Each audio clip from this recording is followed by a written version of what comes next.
Good afternoon, everyone. We are delighted to inform that Symbiosis Law School Noida, with Trilegal, has organized a webinar series titled Masterclass on Labor and Employment Laws with Trilegal on March 8, March 9, March 10, 2021.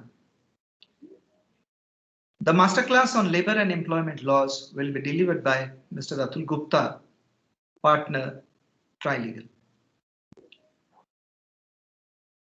Sessions as part of the Masterclass on Labor and Employment Laws will provide an overview on key aspects of employment laws that most multinational companies grapple with on a day-to-day basis, including discussions on the law relating to workplace sexual harassment, labor and employment law consideration in M&A deals, laws in India relating to employee benefits, hiring and firing, and an overview of key changes being brought about by the new labor codes.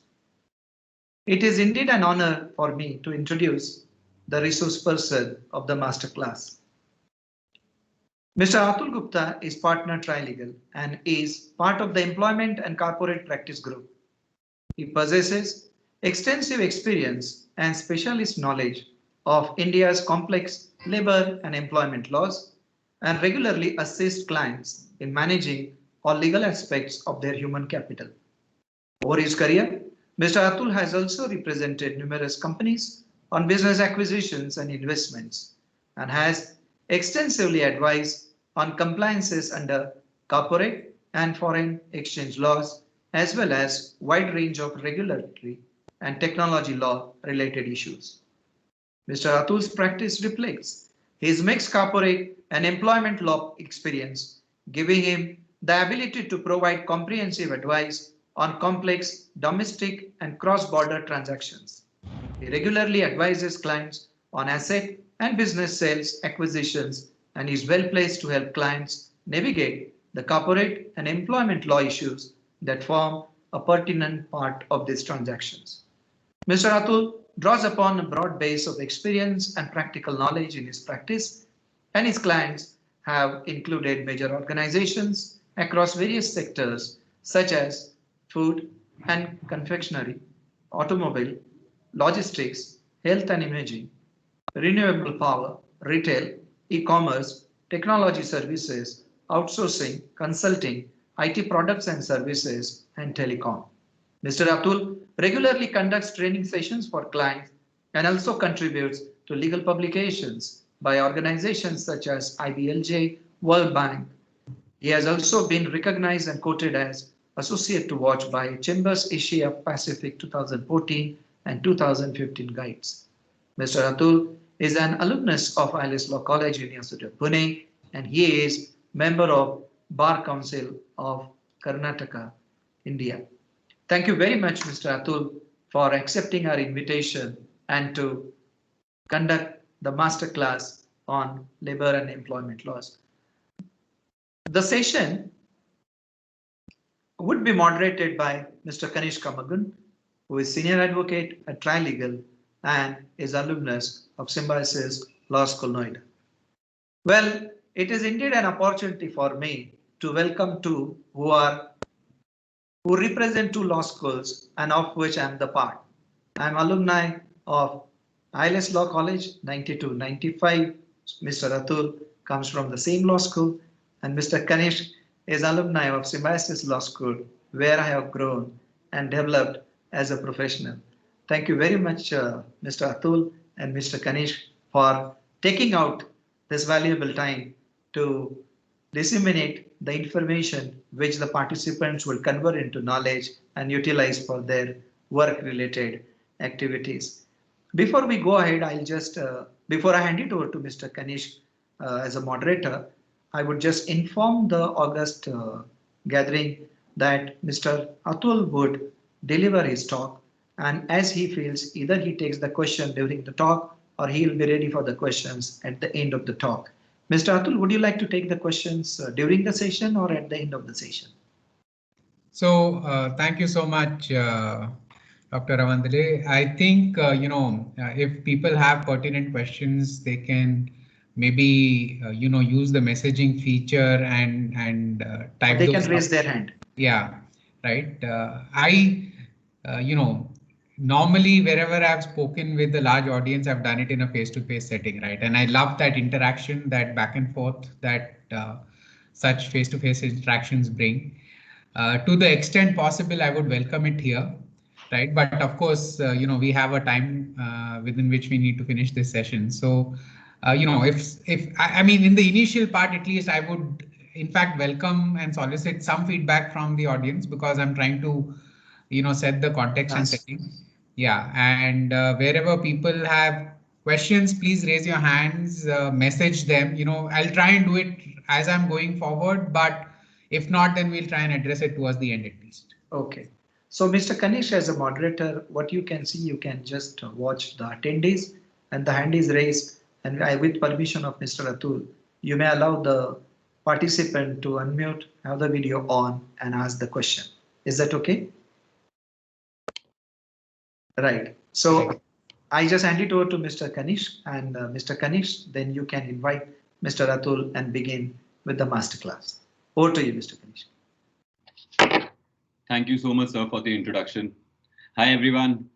I'm sure it's a tough task to attend for guest lectures after your routine college hours. It was neither my first preference as well, but I'm sure that this 1.5 hours, you guys will get to know a lot more about labor and employment laws, because even though it's a subject when we are in the law school, it's not something that people really focus upon, or even sometimes people are not even aware that this is a separate field that is operating. So I hope you guys like this session, and I'll be keeping a tab on whosoever wants to ask a question, and we'll let the person ask whenever it is. And now I think Atul, request you to please. Thanks. So very good afternoon, everyone. I know it's post lunch. I hope that you all can, take something away useful from today's session and the remaining two that are to follow. Just as very brief background, I started off in Trilegal 15 plus years ago, right? And when I started off, I got into the firm with the same concept and idea at that point of time that, corporate law, everyone wants to do corporate law, right? I actually did do corporate law. I still do bits of it, but over the years, right, and pretty early in my career, it became apparent to me and to my colleagues that labor and employment law is an extremely important and an independent field in itself, right, which deserves attention, a lot more attention than it's currently getting, right, in Indian law firms and in the corporate practice generally. So the initial few slides, I'm just going to, put out some headlines out there just to give you a flavor of what we actually might be seeing on a regular basis. All of us read newspapers, all of us follow different types of developments in industry and business, right? It's just important for you all to understand that employment law is a very important and significant part of everything that I'm going to display right now, right? So let's start. You've got General Motors, India exit, hits a speed breaker, plant closure may stall on differences with workers, right? Now everyone knows about the auto industry. Everyone knows which companies are doing well, which companies aren't. General Motors, which has been making and selling Chevy vehicles, has had a hard market. It's trying to shut down its plants and move out, right? But it's struggled with that for the past many years because of differences with workers, prior permission government requirements, which we'll discuss as we move forward, right? But the rights of workers have played a significant role in a company's ability to discontinue its operations in India. Take a look at the other example, Jet Airways resolution. NCLT rejects Jet staff union's plea. Everyone knows that Jet Airways is in deep soup. It's undergoing insolvency proceedings. There are new bidders who are coming in to take over the business. Now, what are the employees' rights in this? Do they have the ability to have a say in how the reorganized business is? What rights exist vis-a-vis their payments that haven't been made over the years, right? What ability do they have to go to the NCLT and agitate their cause? These are important factors for organizations to bear in mind. What went wrong in Manesar? Everyone would remember the significant violence that occurred in 2011 or 12, where the Manesar plant underwent significant damage. There was loss of life. The plant had been burned down, right? That was all predominant. This is Maruti Suzuki that we're talking about, right? This is all predominantly on account of the unhappiness that certain section of workers had, primarily the contract workers, right? Now, let's move on, right? Let's look at what kind of potential public loss of face an organization can face on account of its actions and poor employment practices, poor controls in India. Walmart pays thousands of crores of fine for bribing officials in India, right? The US Justice Department says that it failed to implement controls relating to anti-corruption in India.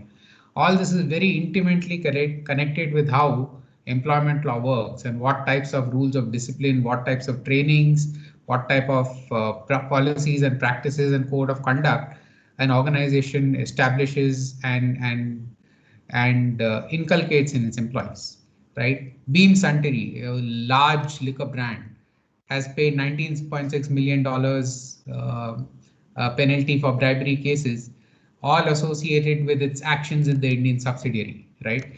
These are just the tip of the iceberg. If you look hard and deep enough, you will find hundreds of such cases where organizations have faced reputational damage and big financial losses because of failure to deal with their employees and train their employees correctly.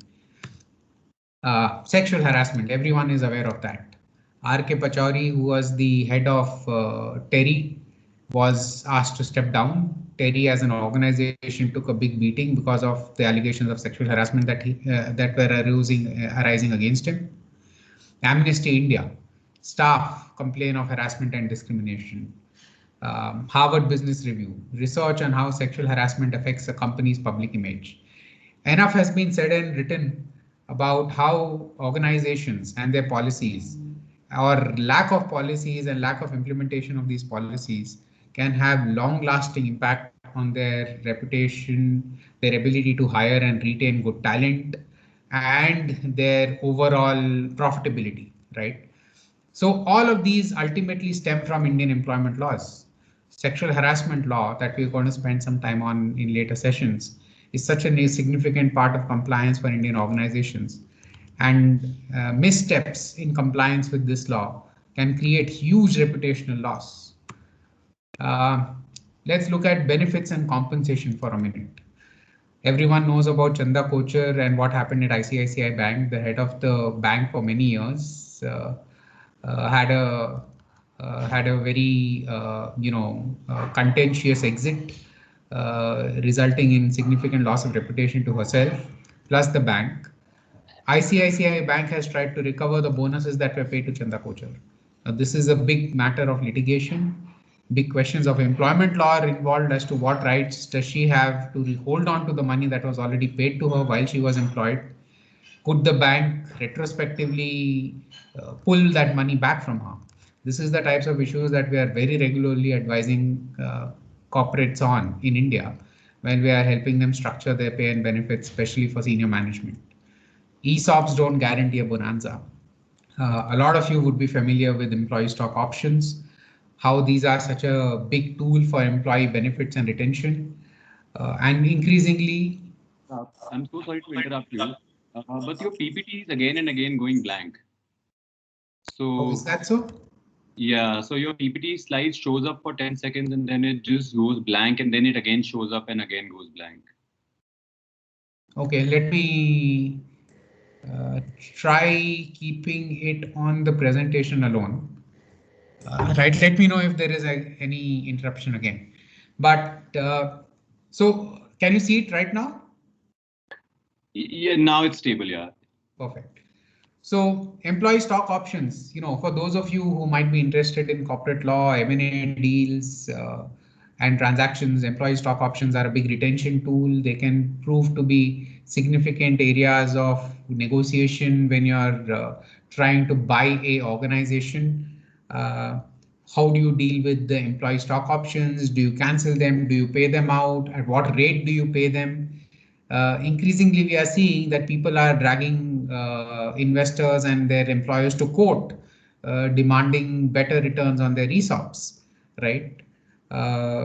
Red Bus and couple of other startups are in the news because of that. What about pay equity? Do Indian CEOs get obscene salaries, right? An average worker gets 10,000, 15,000 rupees an annum, and Indian CEO might get 150 crores an annum, right? So these are big issues that are raised internationally and in India as to what is the pay equity ratio between your lowest paid employee and your highest paid employee. What does that say about your organization, right? What are the laws around this? Moving on, terminations, and we're going to spend some time on that today.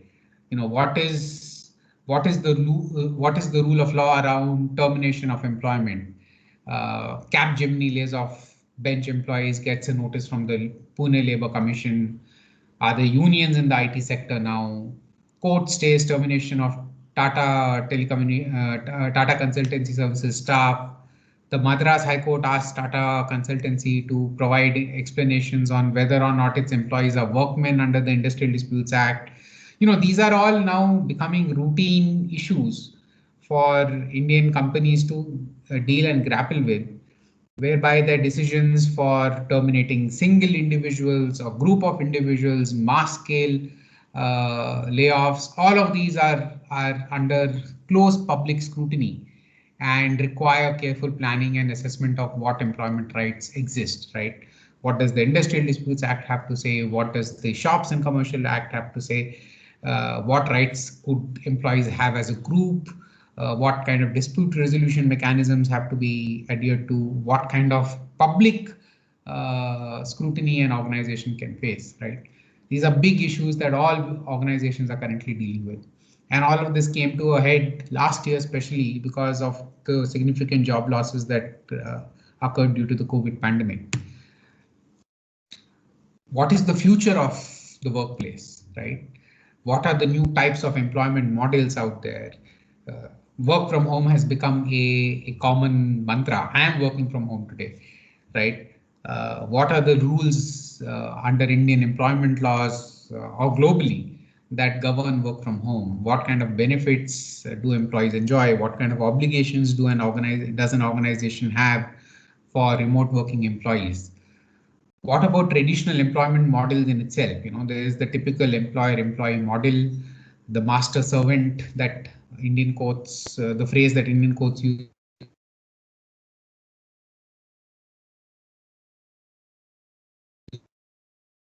very often. Employees. This has been litigated now for many, many years over the world, with many courts, in fact, ruling in favor of these drivers to say that they either enjoy some or all employment rights that regular employees would have. The United Kingdom Supreme Court's ruling on this is most prominently in the news recently, right? So as you can see from these examples, employment law is a very, very vibrant field, right? It impacts all aspects of operations today. You're doing business in any form, right? You may or may not have foreign investment. You may or may not have the need for competition law or tax advice, but you will certainly not be able to do your business without people, right? And if you have people, if you have workers, then you're going to have to deal with employment laws, right? Every aspect of your business is intimately connected with employment laws in just the manner that I described, right? While you're running your show, while you're dealing with employees, while you're dealing with transactions, while you might be dealing with terminations, all aspects of your business have very intimate connection with Indian employment laws.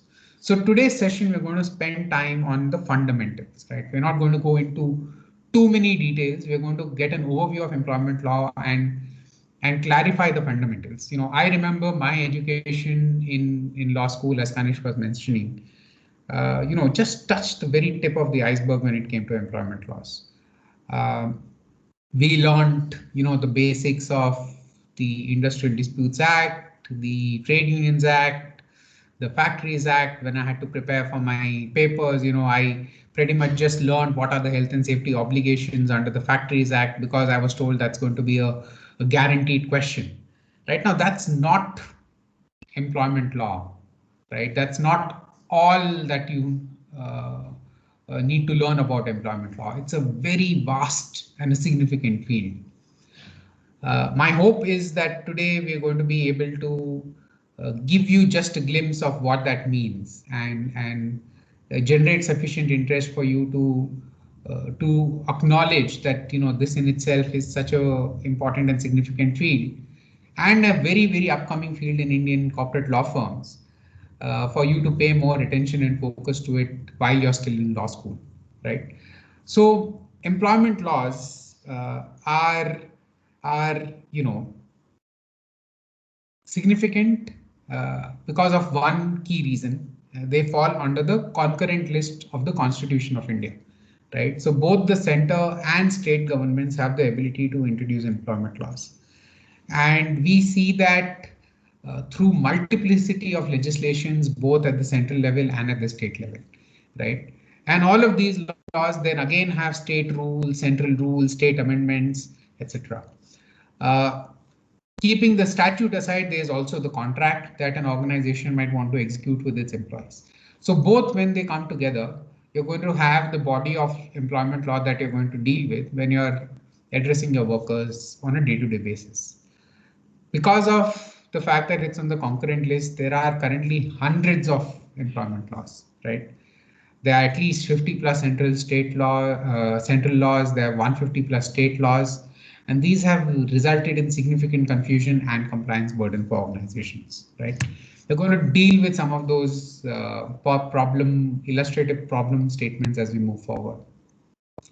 Now, what are the types of things that employment laws in India address, right? Like I said, the Industrial Disputes Act, the Factories Act, Trade Unions Act are just the tip of the iceberg, right?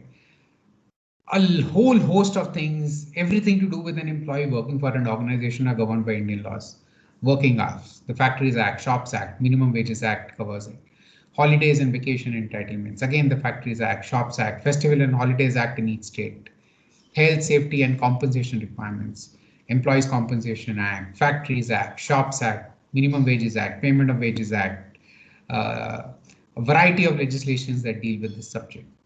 Workplace conduct and discipline, including workplace sexual harassment. Again, Shops Act, Standing Orders Act, Sexual Harassment Act, right?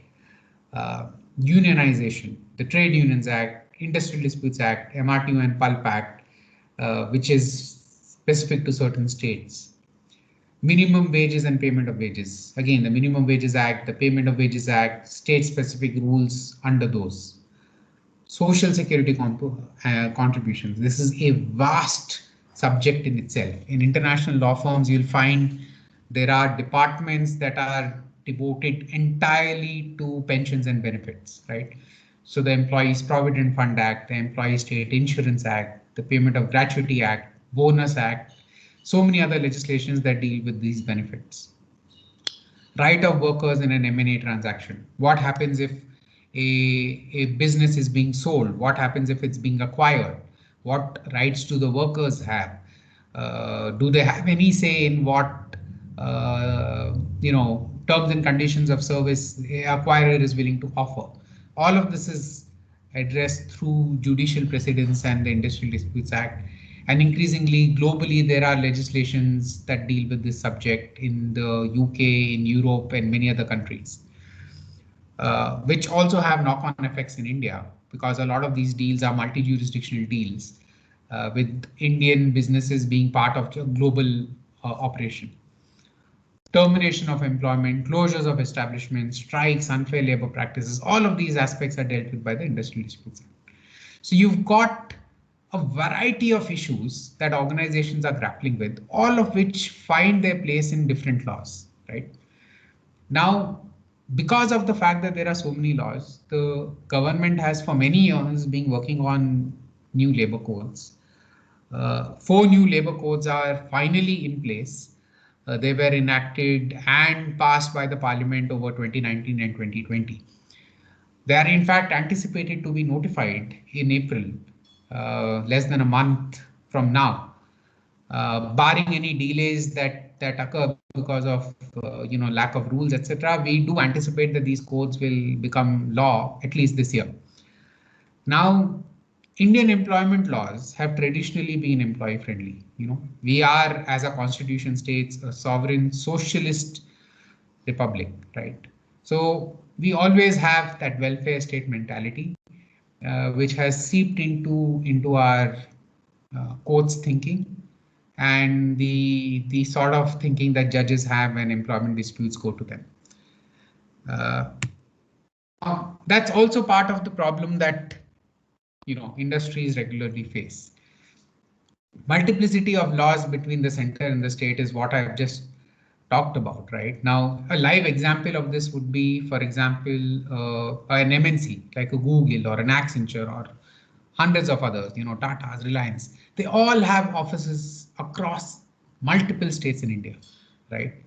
But because it's a concurrent list subject, leave entitlements in a commercial establishment in Gurgaon vary from, let's say, what people are entitled to in Bombay or in Hyderabad or in Bangalore, right? In Gurgaon, you are entitled to 32 days of leave in a year with 30 days of accumulation. And this is a cumulative entitlement of 32 days. In Telangana, it's 39 days with 60 days of accumulation. In Bangalore, it's very different again, right? So it becomes very difficult for organizations to then come up with a consistent or a common benefits regime or a policy for its workers, even though they might be doing similar jobs, right? Laws in India are old and archaic. Nothing says it better than just the years in which our laws were passed, right? Most of our Indian employment laws go back to the independence era or pre-independence era. Industrial Disputes Act 1947, right? Trade Unions Act 1926. So you can imagine these are old and they haven't really been updated to really align with industry practices. Even old and archaic requirements like maintaining registers, etc., in a physical format haven't been completely done away with, right? So it's a huge challenge for organizations and also for lawyers such as us to advise and handhold clients as they're trying to deal with these types of issues. In today's day and age, there are still some states where you need the permission of the Labor Department to allow women to work at night, right? Now, the new labor codes that I was talking about have tried to amend some of these issues, tried to ease some of these restrictions, right? Tried to make things a little easier for the industry. It hasn't, to the best of my understanding as a employment law practitioner, met with the expectations of the industry, the new code. They haven't eased out everything that they would have liked to, which is of course a difficult task because, like I said, we are a socialist regime constitutionally and trade unions are important. There's been a lot of back and forth with the government and the trade unions and the industry trying to grapple with what should change, what shouldn't, right?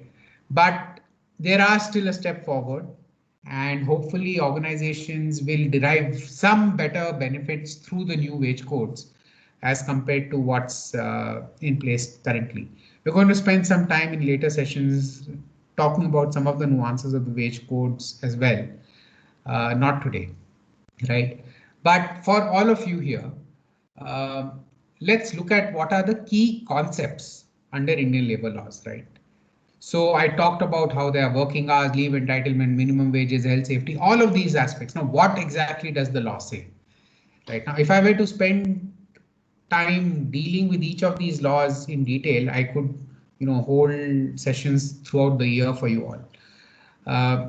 We're going to keep it a little bit more high level today, right? But give you a flavor of what are the types of entitlements that Indian labor laws bring about. So working hours, right? Standard working hours typically are 8 to 9 hours a day with a maximum of around 48 hours a week without obligations to pay overtime. There could be overtime as well, which is essentially more than the standard hours on double wages. And there are again limits drawn to that, right? Some states permit 30 hours of overtime, some states permit 60 hours of overtime, some states permit 125 hours of overtime, right? In varying periods, right? So again, part of the reason why organizations sometimes find it so difficult to deal with consistent policies throughout the country. Leave entitlements. I gave you an example of, the Shops Act providing different leave entitlements. The Factories Act will have different leave entitlements. The Mines Act will have different leave entitlements, right? Plus the leave entitlements will vary from state to state. So typically we'll find each state will give employees anywhere from 15 to 21 days of annual leave, anywhere from 7 to 12 days of sick and casual leave, plus public holidays, right? Now, of course, this is important. There has to be work-life balance. People need time off to work. But again, these can prove to be significant issues from a compliance standpoint. How do I record what leaves have been taken, not taken? How much do I accrue for the untaken leave because I may have to encash it? What impact does it have on my financial statements, balance sheets? So all of these have a correlation with how you're doing business. Minimum wages, right? Again, big and significant piece of legislation. The wage code is trying to rehaul our minimum wage regime as well. But currently, every state government prescribes minimum wages across a whole schedule of industries, right? So there are different wages for factories, different wages for commercial establishments, different wages for different types of industries and sectors, right? The plastic industry, the automotive industry, name it. In each state there are schedules which run into multiple pages, 40, 50 different schedules talking about different minimum wages for different types of workers. Those are again broken up: skilled workers, unskilled workers, casual workers, contract workers, different types of activities. All of those come with different types of minimum wages. So you've got a situation where, as an organization, when you're doing business throughout the country, you need to be able to keep tab of what those are, how those are developing, what components are included in wages, what are excluded from minimum wages, so on and so forth, right? And you, of course, have to comply because you cannot by law pay anyone less than the minimum wages prescribed by law. Health and safety obligations, very big once again. If I'm running a factory, if I'm running any sort of commercial establishment, I need to make sure as an employer that my employees have a safe environment to operate out of, right? I could potentially go to jail for failing to comply with these types of obligations. And we regularly help and assist clients in these types of situations. There might have been accidents in your factory. There might be prosecution because of that. You need to be able to actually demonstrate that you took the necessary measures to comply with health and safety obligations, right? There could be obligations to pay compensation in case of death or injury that might arise in the course of employment.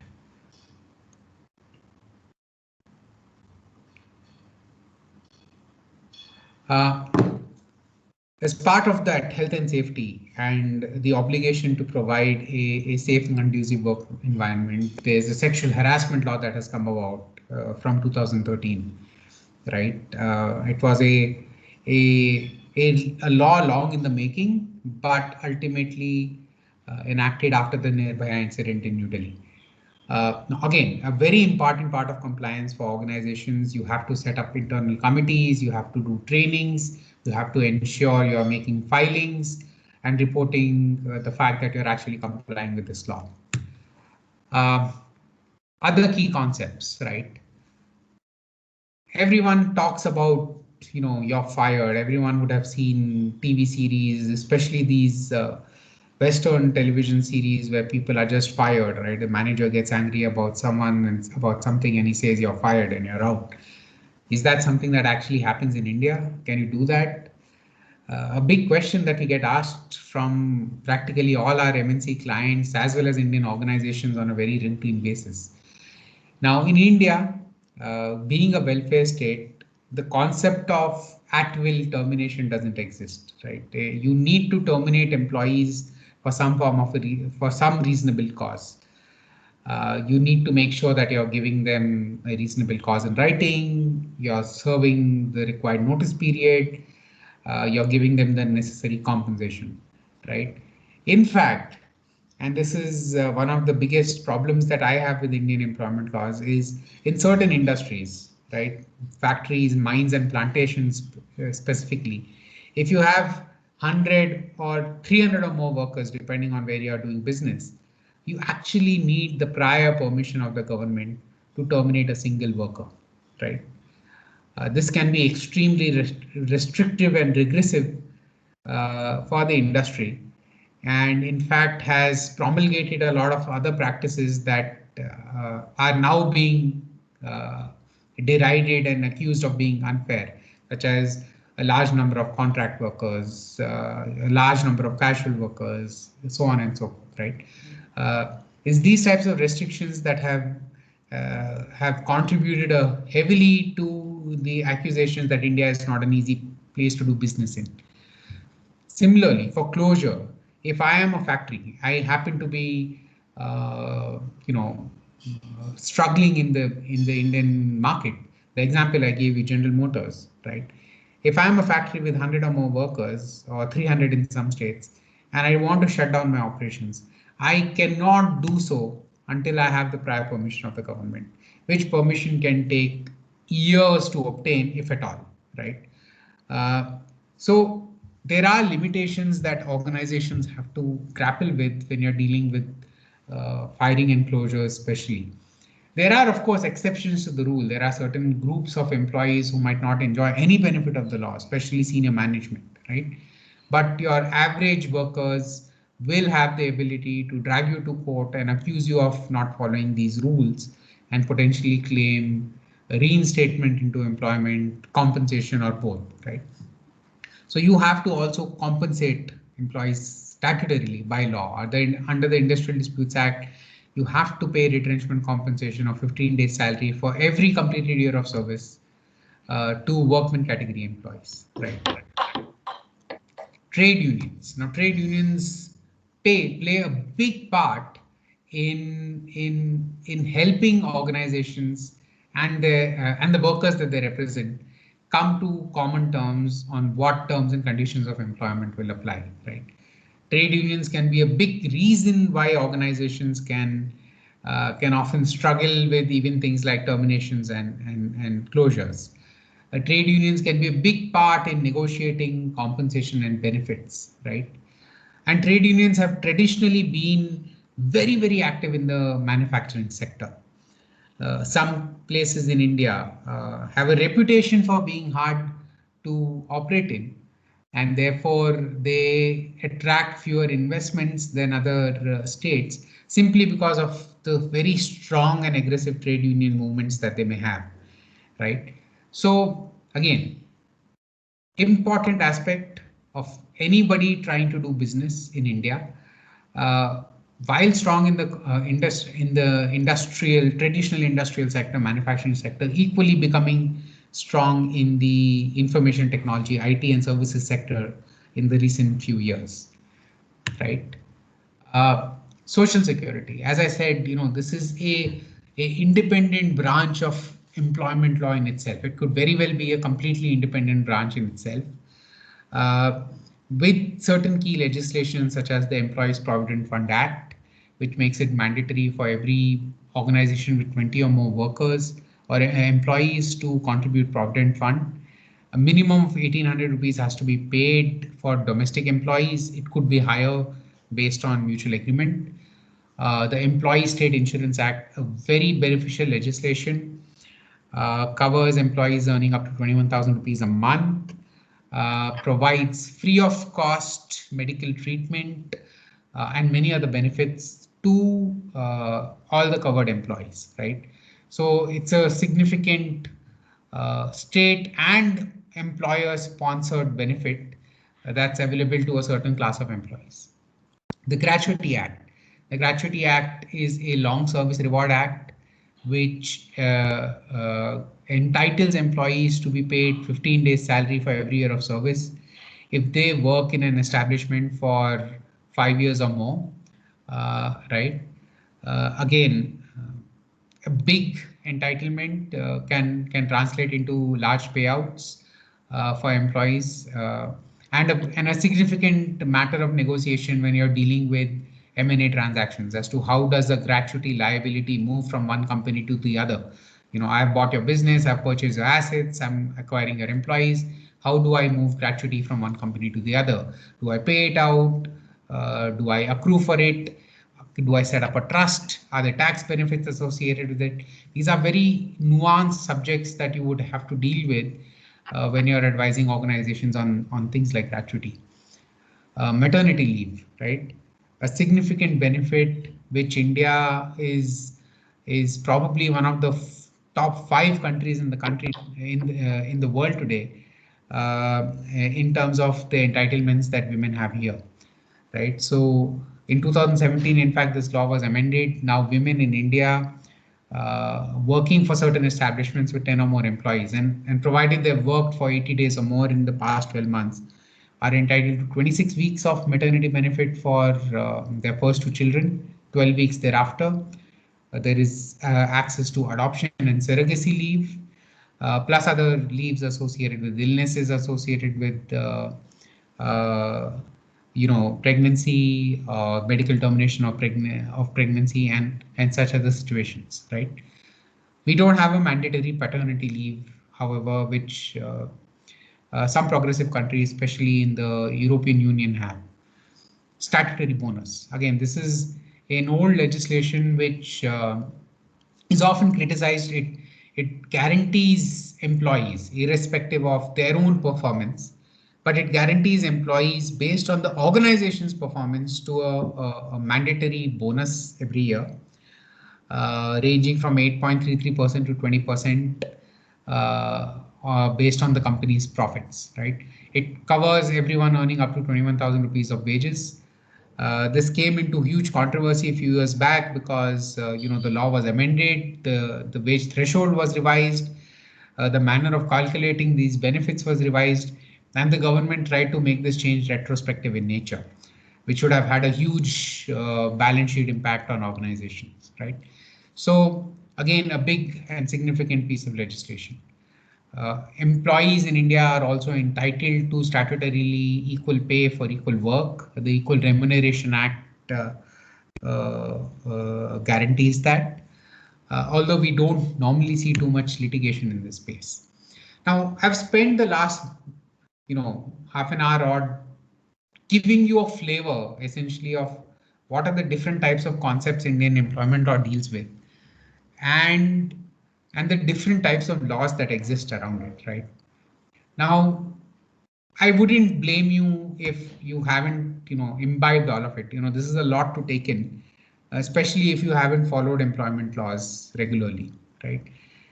And you can imagine when we are dealing with our clients who are looking at India for the very first time, right?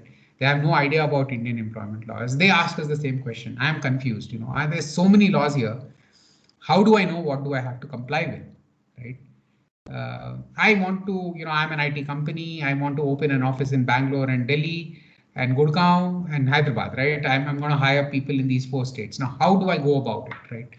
So these are these basic tests that you need to then be aware of as to how many people you are hiring, what kind of pay you're giving to your employees, what kind of tenure those employees are likely to have. What is the actual nature of your establishment? Are you an IT company? Are you a manufacturing setup? Are you doing some R&D activity? Are you, and what is the kind of work performed by your employees, right? Are they actually going to be your employees? Are they going to be contract workers? Are they going to be consultants? So all of these aspects are key questions to ask and based on that determine what is going to be the overall framework of law that's going to apply to any establishment at any given point of time. So I've given you some examples as I was speaking, right?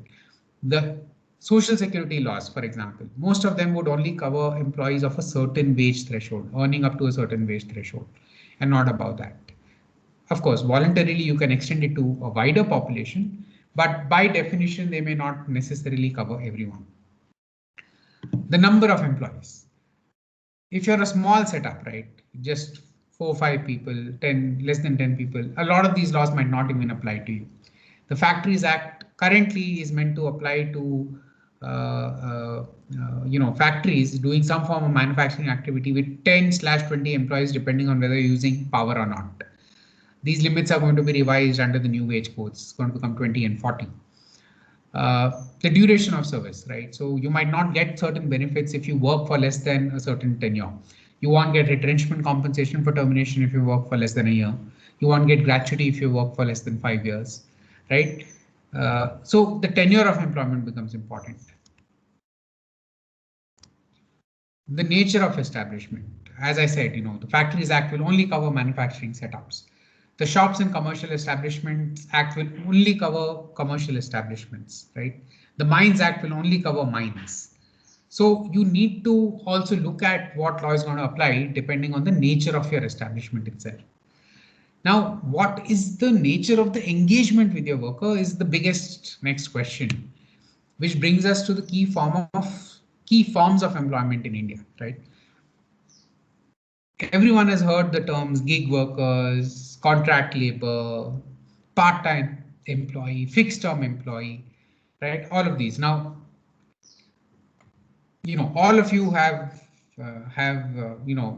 parents, friends, acquaintances who work somewhere or the other, right? Unless and until you are, running your own business and you don't hire anyone else, in which case you are like a proprietor in your own right and therefore not falling into any of these definitions, right? Although under new code you could be considered self-employed. The typical forms of employment in India are as follows. There is your regular employment, right? That's how most of us know employment in India.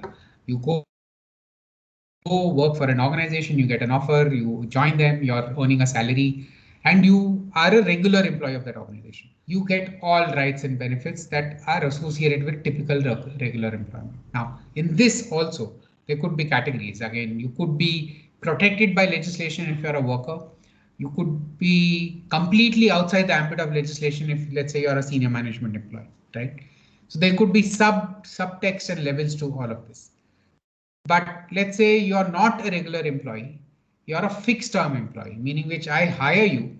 I tell you, Mr. X, I want to hire you only for the next 6 months, or I want to hire you only for the next 1 year because I have a specific project and I don't need you anyone beyond that project's tenure, right?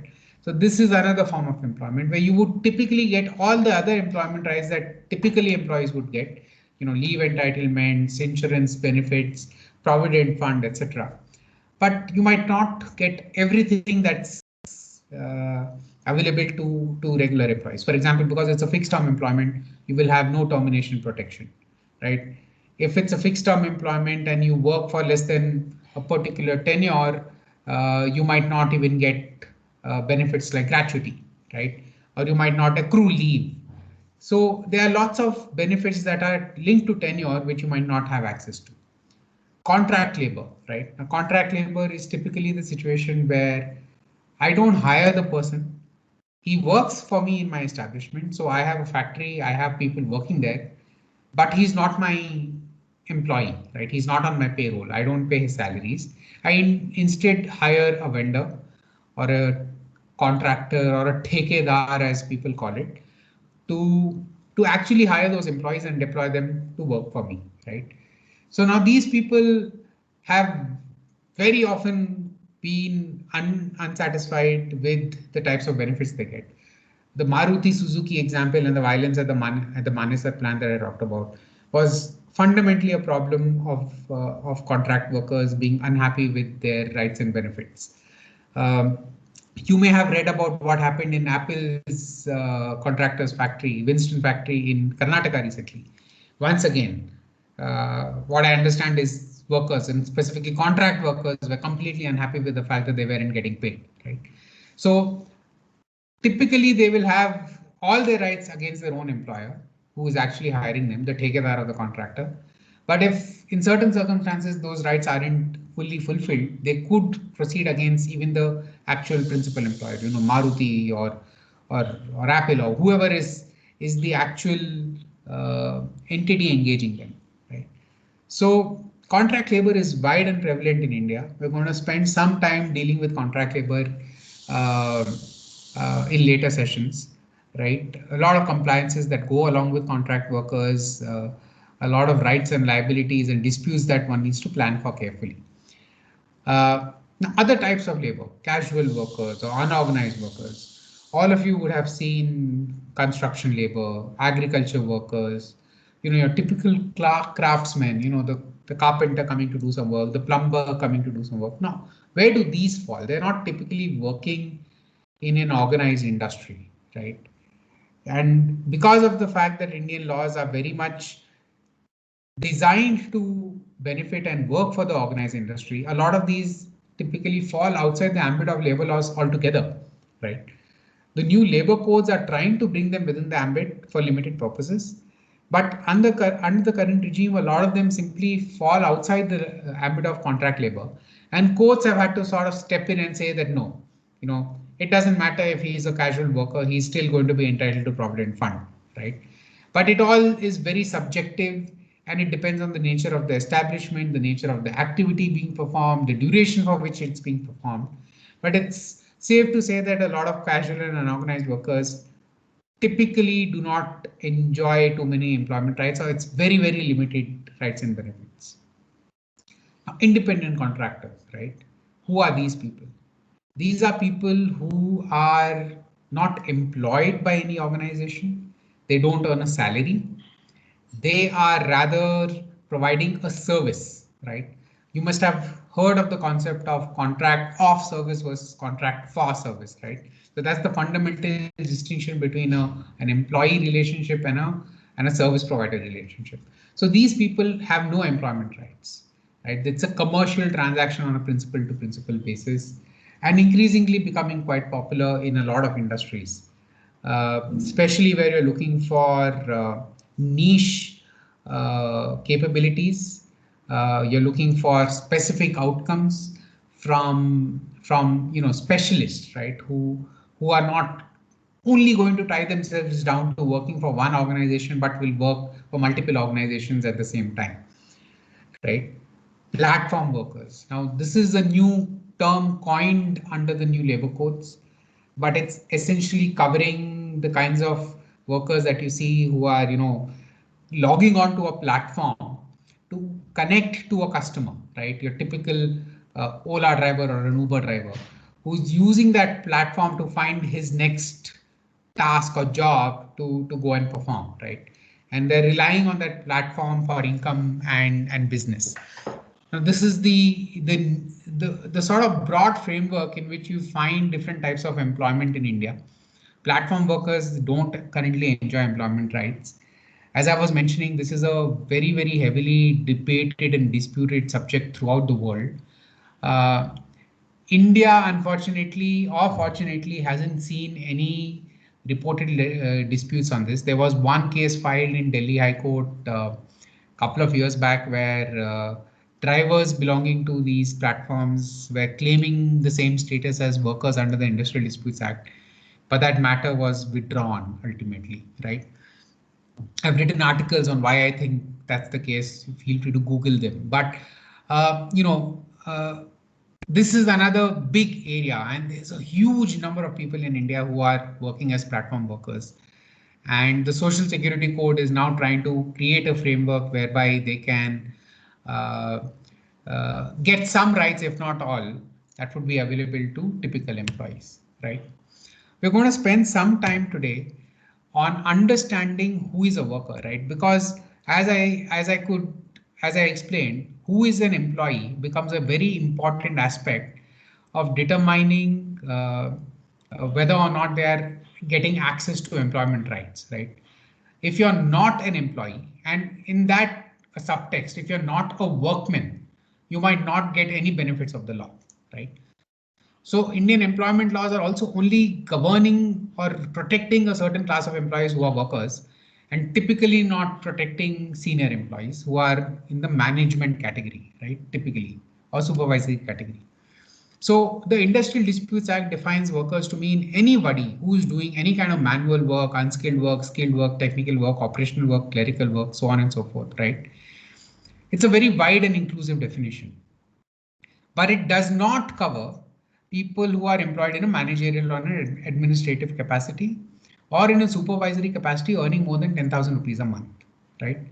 So for all intents and purposes, most people are treated as workmen unless they fall into one of these express exclusions, right? There is some amount of ambiguity because of court judgments where highly skilled workers or those who require a lot of imagination and creativity, right? Whether they are workers or not can be a very subjective assessment. Now, who are the broad tests of who is in a managerial role and who is in a supervisory role? I'm bringing this up today because this is the most fundamental question that you typically end up answering whenever you're assisting any client today on any employment law matter, right? If you're dealing with the termination of an employee, if you're dealing with benefits, if you're dealing with closures, if you're dealing with how to structure contracts or policies, how to change those, you have to fully understand who is a protected category of worker, who isn't, correct? So the exclusions, like I said, fall into the category of someone who's in a management category or in a supervisory category. The management category are the upper echelon of any establishment, people who have the ability to operate bank accounts, make payments to third parties, enter into contracts, hold disciplinary proceedings, and take such other measures, right? Who is in a supervisory role. The supervisor's role is limited to not the same level of authority as a manager would have. It's more inward facing. So you would manage a team of people, you would do things like decide on leave requests, do performance appraisals, so on and so forth, right? Now, salary and designation are not the determining factors, right? This has to be done on a case-to-case basis. Very often you'll find very glorious sounding titles and designations given to people. That's not necessarily the basis on which you would decide whether or not someone is a workman. So let's take a look at a quick case study, right? A few of them. Neeraj is a software developer in DigiCove. His primary responsibility is to create and develop software, right? Now, he's got the designation of lead software developer, and he earns a handsome salary, a six-figure monthly salary. So you can imagine it's certainly not a small figure, right? And he's pretty skilled. Now he doesn't have anyone necessarily reporting into him, right? He's a lead software developer, but he doesn't have anyone reporting into him. And because he's worked with the organization for a very long time, he's sort of acting as a mentor for a lot of people, younger recruits, etc. Right? His primary activity is to develop software, but now about 15% of his time is taken up in administrative activities. Now let's imagine that Neeraj has to be terminated. The only way he can go to a court and claim reinstatement is if he can argue if he's a workman, right, under the Industrial Disputes Act. Now, keeping these factors in mind, where he's earning a six-figure salary, well-educated, do you think he's a workman or not?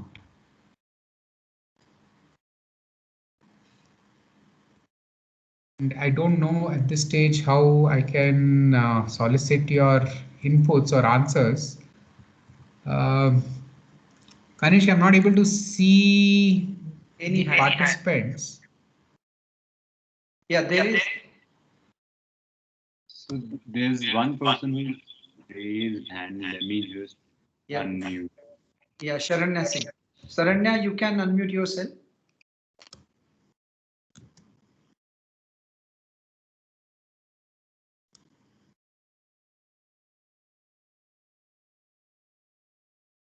Yeah, go on. Does anyone have an answer here? Again, I'm sorry, I'm meddling around with the slides because I'm trying to get a sense of who's speaking. Give me a minute. Yeah, does anyone have any answer?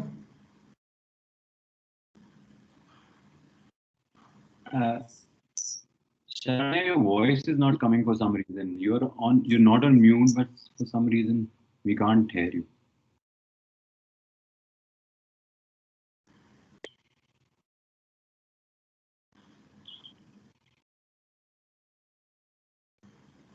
Anyone else? If you're not able to hear Sharanya, maybe someone else can give it a try.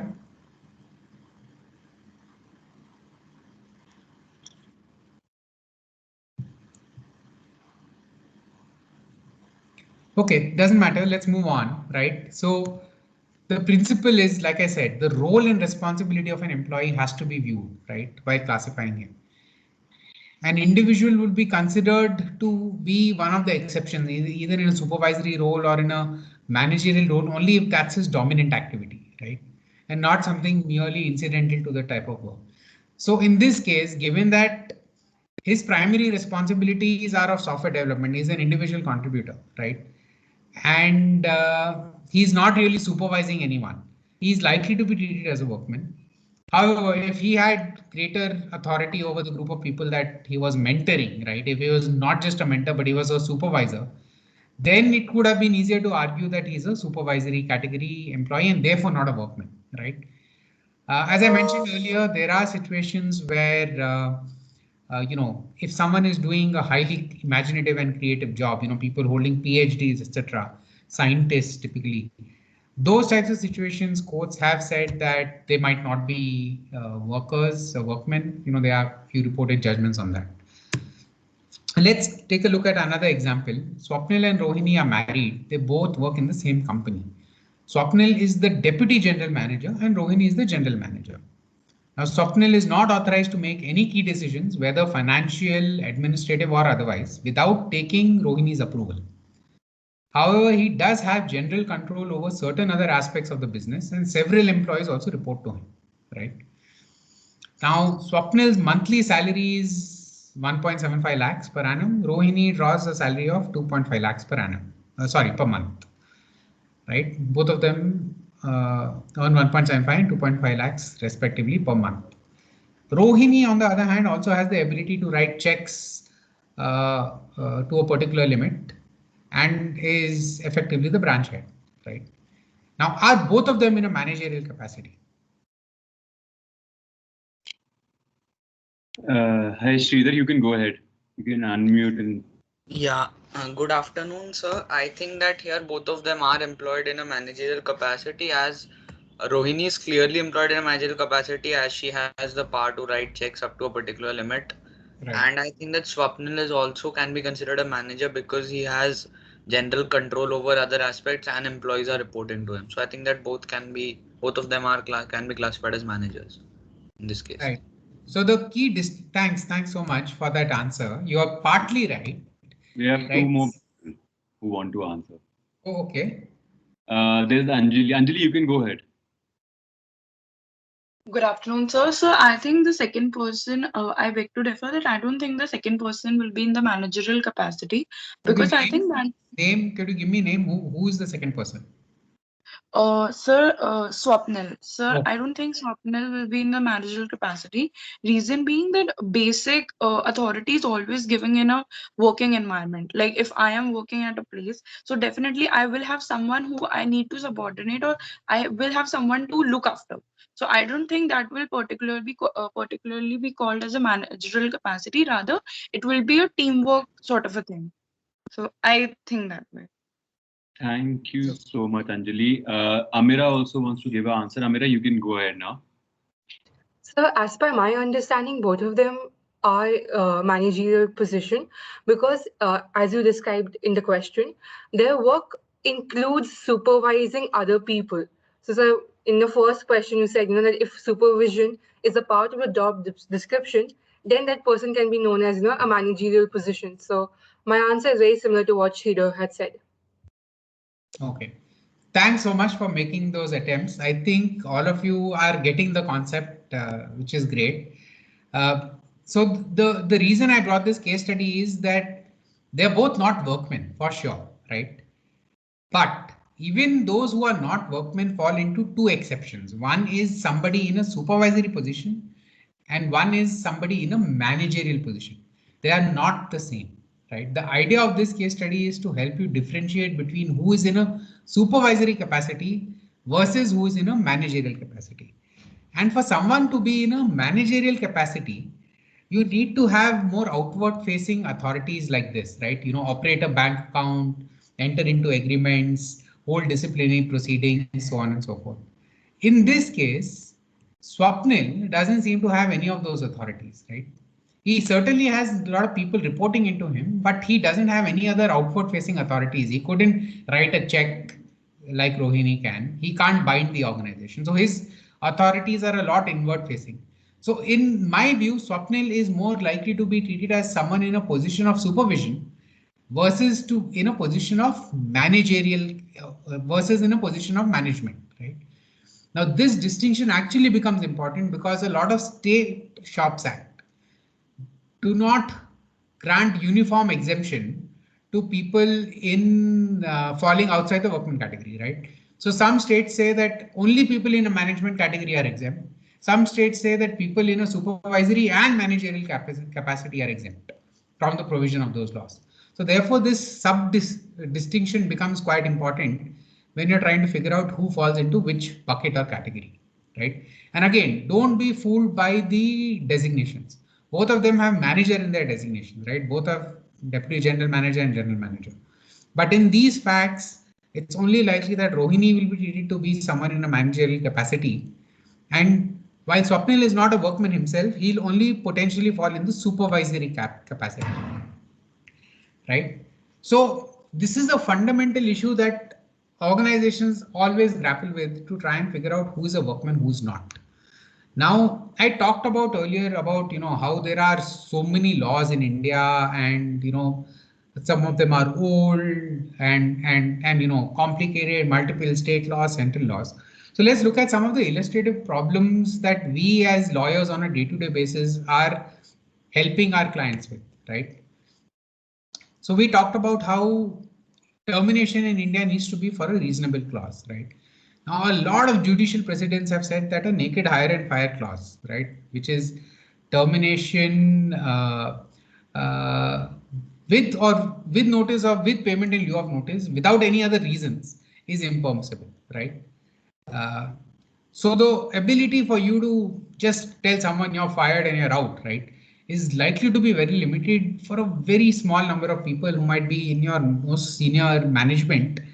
And there too in states where they're not even protected by state legislation, like the Shops Act. So in some states, for example, Tamil Nadu, even if you're in a management category, you might not be covered by the Industrial Disputes Act, but the State Shops Act, Tamil Nadu Shops Act protects even management category people. We've in fact had cases where clients have terminated management category people in Tamil Nadu, then they have filed a complaint with the local labor commissioner, who's taken cognizance and gone into, you know, the matter. So you need to be mindful of who you can fire and what process you need to follow for each of those cases, depending on their designation and classification in law and their location of work. Now, for factories with 100 or more workmen, like I said, prior permission of the government is required for terminating employees. Now, this permission can, on paper, take 60 to 90 days to be processed. Often it takes much longer, right? Or is not even granted. And the problem is, while those permissions are pending, very often you have to continue to keep people employed. You have to continue to pay them their salaries, even though you might not be making profits or you might not even be actively conducting business, right? So that's one of the problems that organizations are facing. Now, keeping aside the fact that you have to either take permission and have reasonable cause, you also need to follow rules like the last in, first out rule, which means that if somebody has joined your organization in a particular group or category, another colleague joins in the same category but joins slightly later, right? So if he is joined last, then he should be the first one to be terminated or retrenched if you want to terminate employment, correct?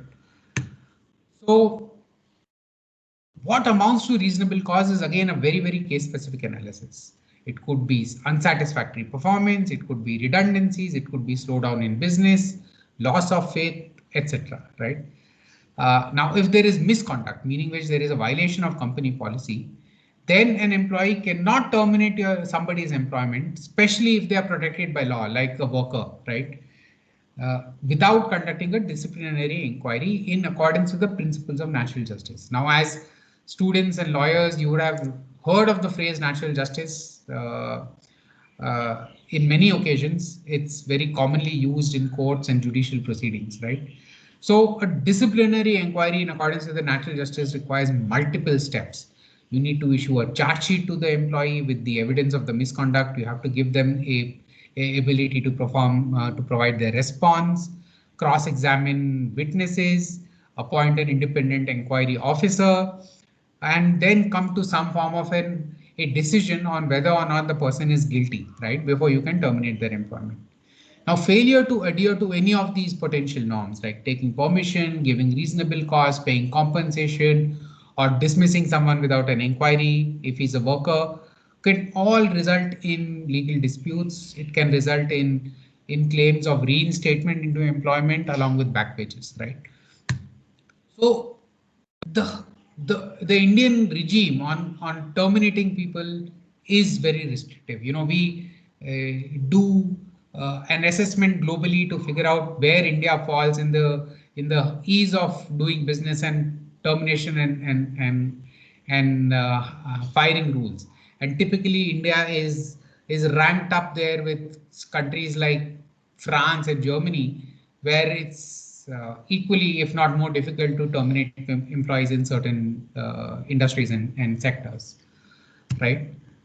So let's take a look at this case study. Anuj was employed with a BPO company. Anuj, so PPT is gone. You need to reshare it, I think. Oh, okay.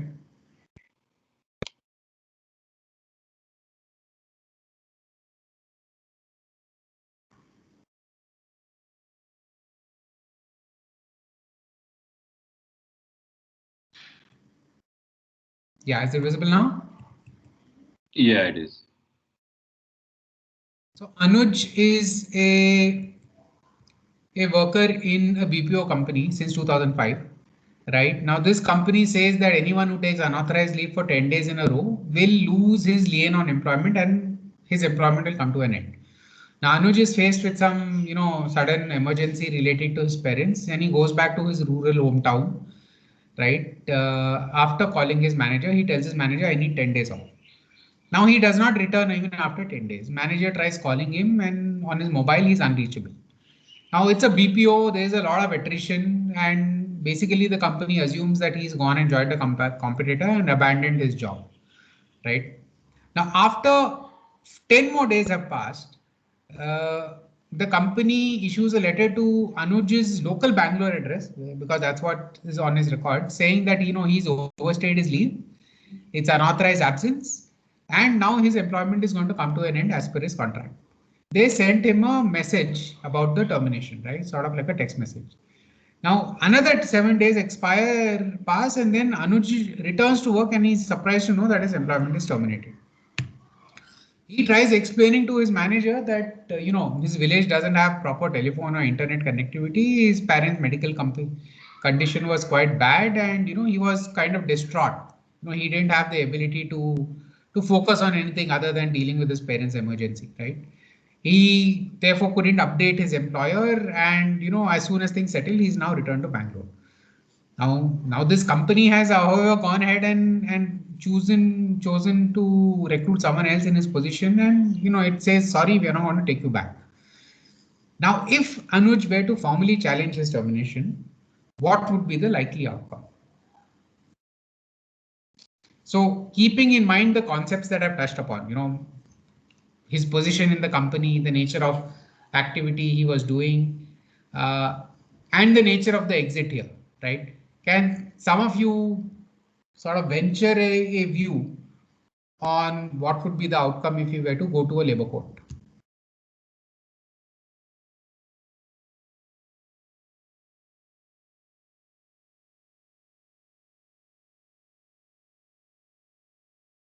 Hi Anjali, you can start. Good afternoon, sir. Sir, I believe, like in this scenario, what the company should have done, like if we go to the labor code, at the discretion of the code, he might get a chance to explain, and if he is able to procure evidences and convince the committee that yes, he was not able to show the connectivity, then only he will have a chance to retain his job. Otherwise, he won't be, because in professional world everything works as per the terms and conditions. Okay, today he come and say that okay, there was no connectivity and something, but that is not a policy that company will follow. As per the employment laws and the policies running through the company, they will follow the main structure that is given. So as per that, he won't be allowed, because if they allow one person, there will be more who will be doing the similar thing, and that might not be proving efficient and effective for the company. So I don't think like these crises will be considered until and unless he's able to prove them like with strong evidences and his background. Like if then the company can consider his past work, that whether he was a asset to the company or not at a good point. Then only there can be an exceptions, otherwise not. Because if even if he was an asset, the example that he will set for other employees will be considered at more value rather than his own experience.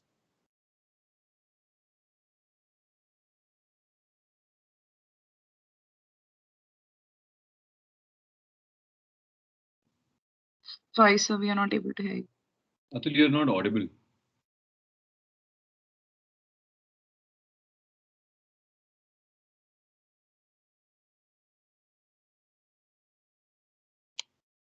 Sorry, I think I was on mute. Yeah, I was wondering if anyone else has any other views on this.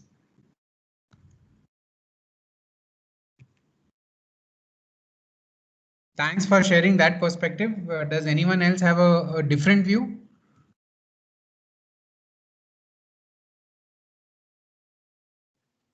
Go ahead, Amira.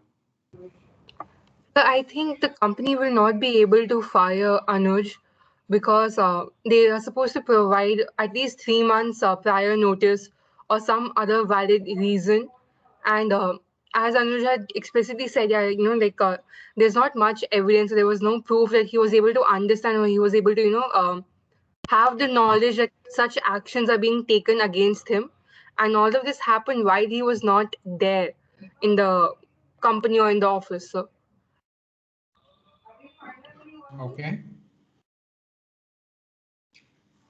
All right. So, keeping the time in mind, let me try and give you my, assessment of this.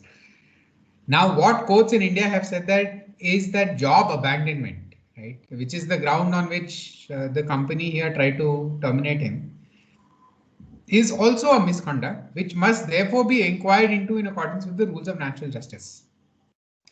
Right. So just a provision in the contract to say that someone will lose their lien on employment if they are absent for 10 days or 8 days or things like that is not sufficient to terminate someone. In this case, no inquiry was conducted and no opportunity was afforded to Anuj to provide an explanation prior to his actual termination. Right. Therefore, in such a case, it is quite possible that a court would in fact offer reinstatement of employment. Right. Now, bear also in mind that in a welfare state like India, courts have generally been hesitant to say that someone has abandoned their job just because on 10-15 days of absence, right? Most judgments in this area go to the extent of saying that people who have been absent for several months could be dismissed for abandonment, but few days or weeks of absence would be treated as disproportionate. Now, if he had indeed joined a competitor and abandoned work, then yes, an inquiry would have been a useless formality. And if the company had proof of the fact that he's started working for a competitor, right? They see him walk into the neighboring competitor's building and doing the same work, then yes, an inquiry could have been avoided.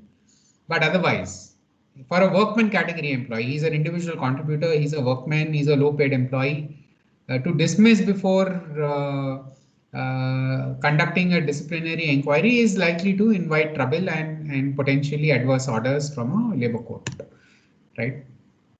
Now let's take a look at this example. Hemant was employed with ABC India Private Limited. A domestic violence complaint was filed against him by his wife, and Hemant was arrested and sent to jail, right?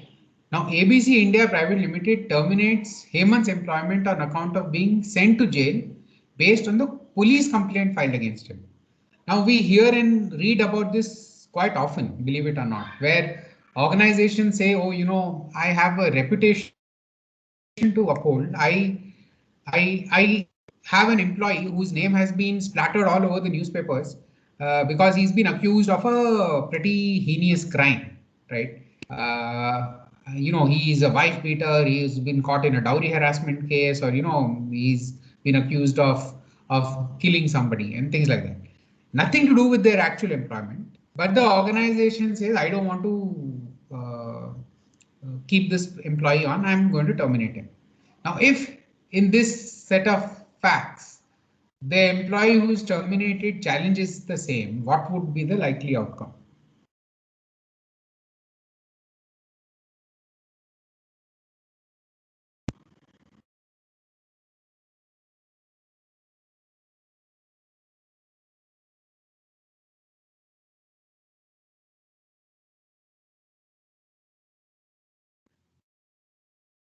Okay, Sharanya, go ahead. Anyone has any suggestions on this? Sharanya, you can go ahead. Your voice is not audible.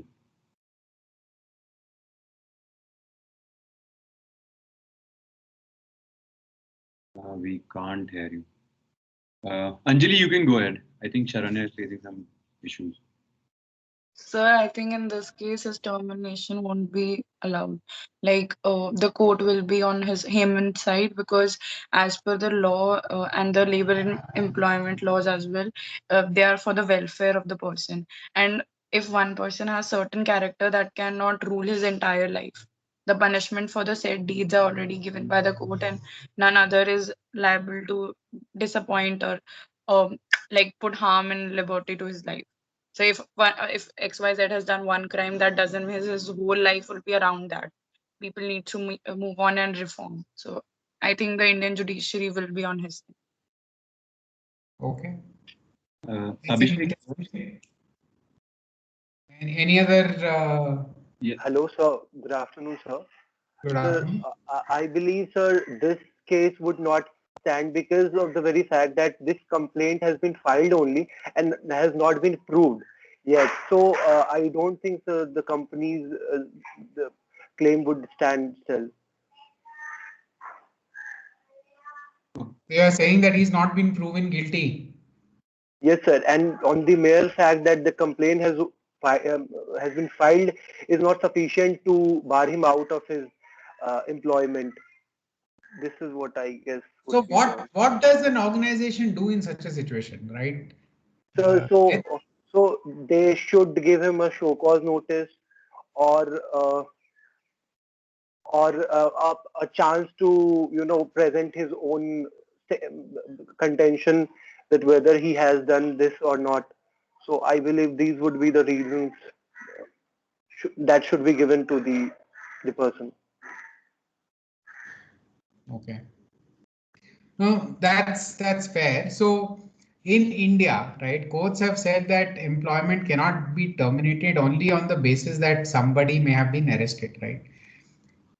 Because he is accused and innocent until proven guilty. That's the criminal jurisprudence in India. Over here, only a police complaint has been filed and none of the allegations have been proven. Therefore, there is a possibility that if the company were to proceed to terminate him, it could the court could set it aside.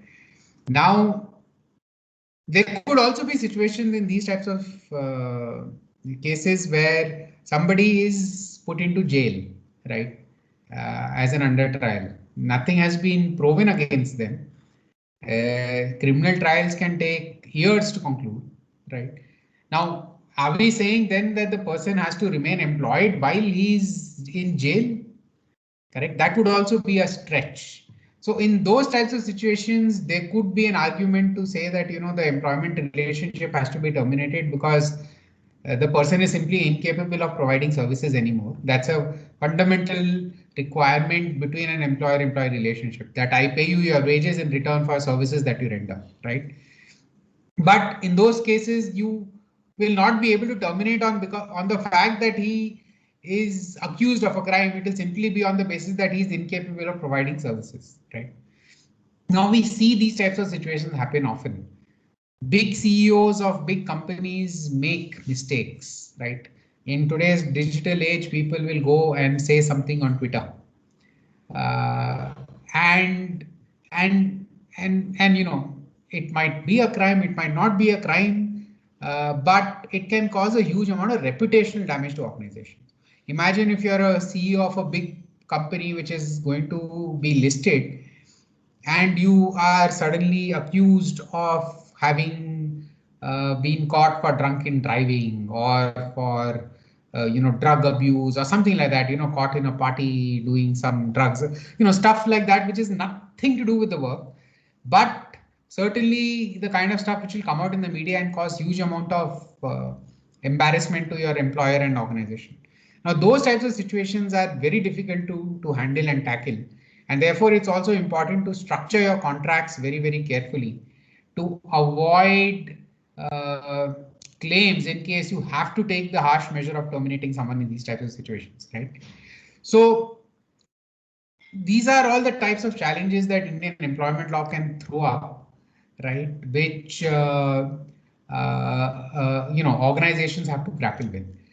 Now, I've already talked about the fact that there is a need for permission for closure, so I'm not going to go over in that again. But you also need to remember that the Industrial Disputes Act also says under Section 9A that any adverse change to terms of employment, right, have to be notified in advance, and the notification period varies from 21 to 42 days depending on states. So even things like introducing new technologies, modern machineries, artificial intelligence, all of these which might potentially result in job losses, correct, are the types of things that organizations will have to potentially comply with these advance notice requirements to be able to do this.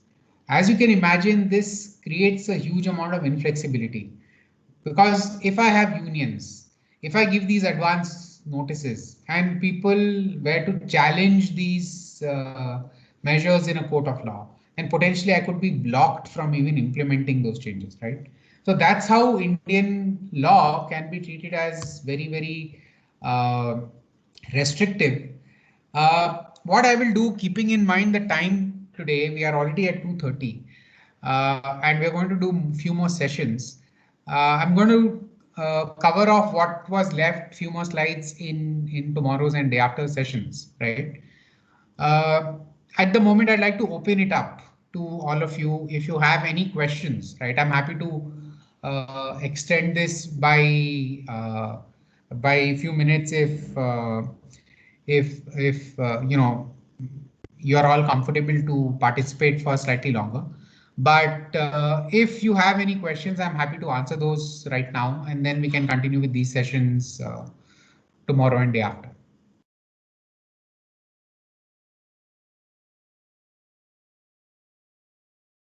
Hi, Kavna, you can go ahead.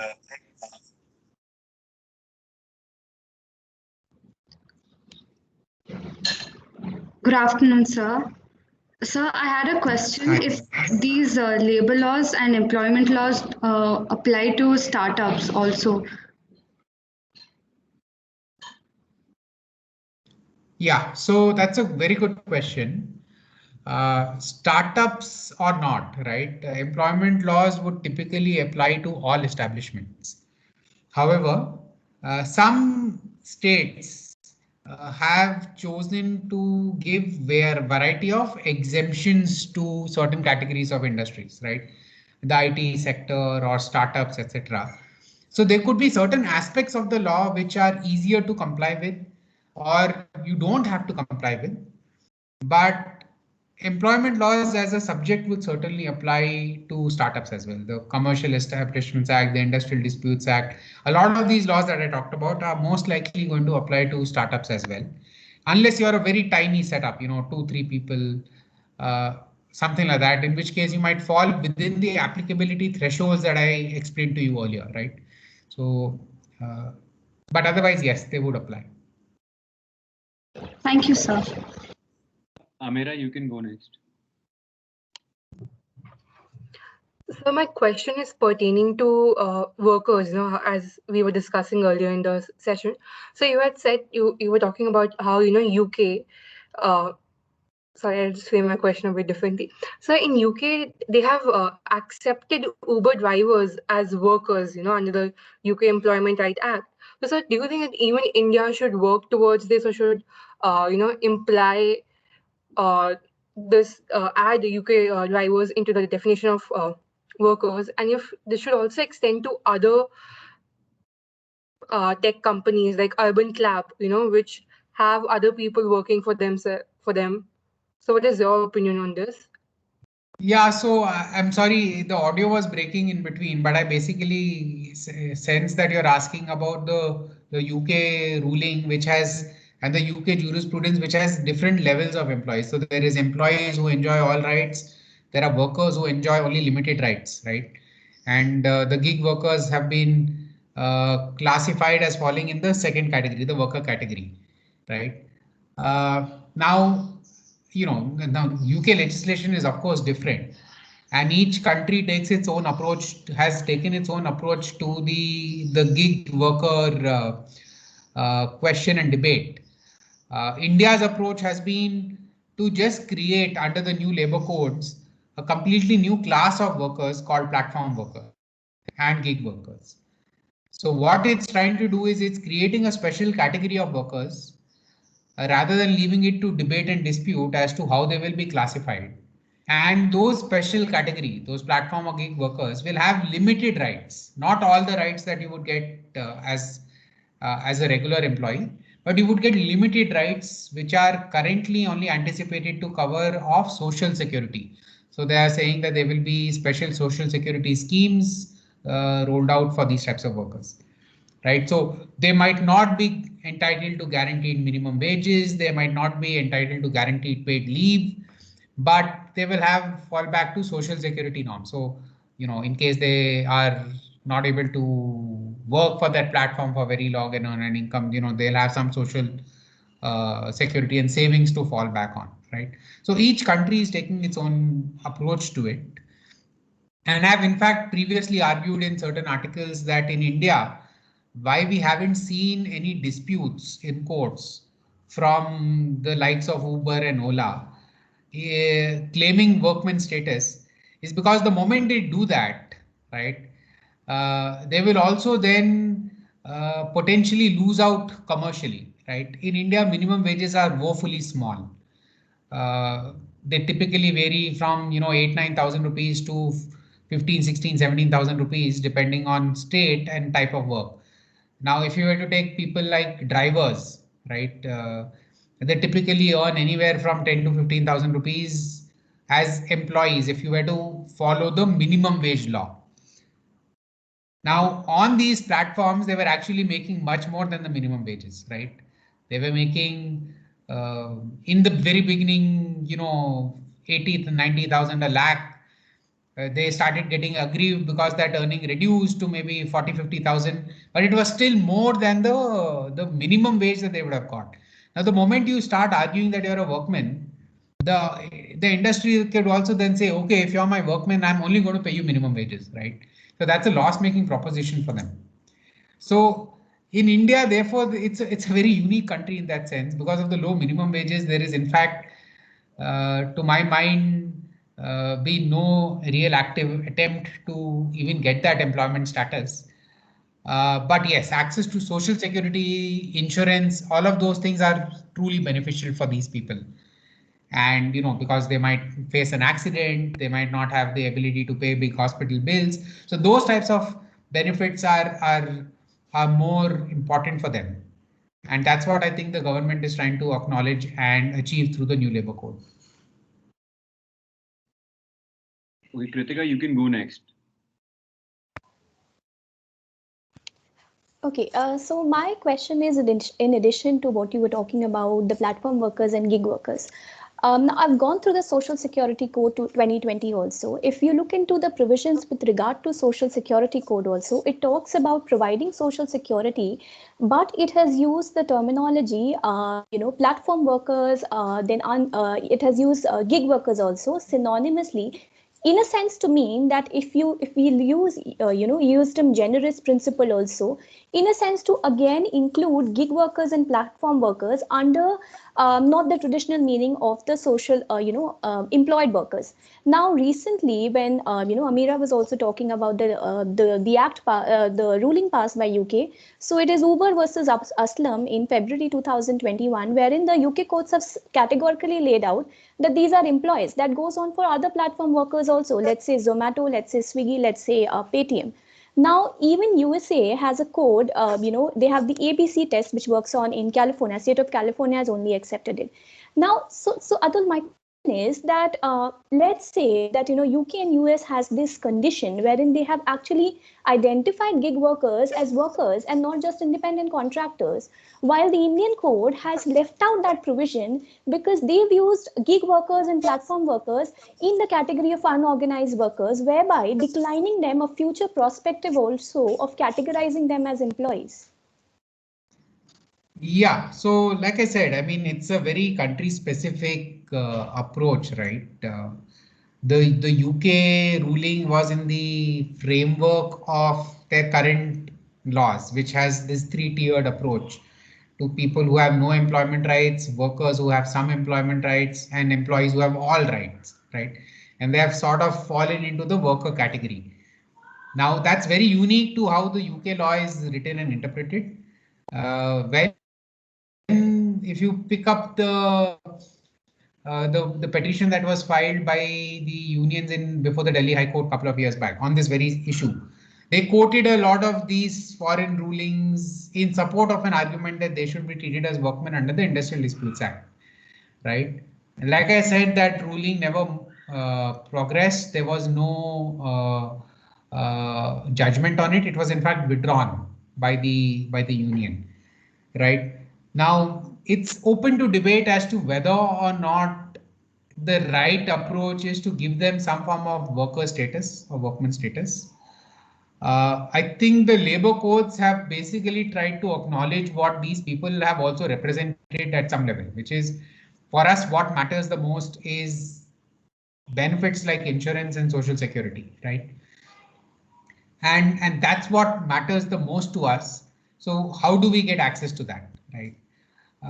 If you see, therefore, that's the reason why a lot of these platforms have now started asking employers or the customers to pay for insurance cover, both for themselves and also contribute for the insurance covers of the platform workers, right?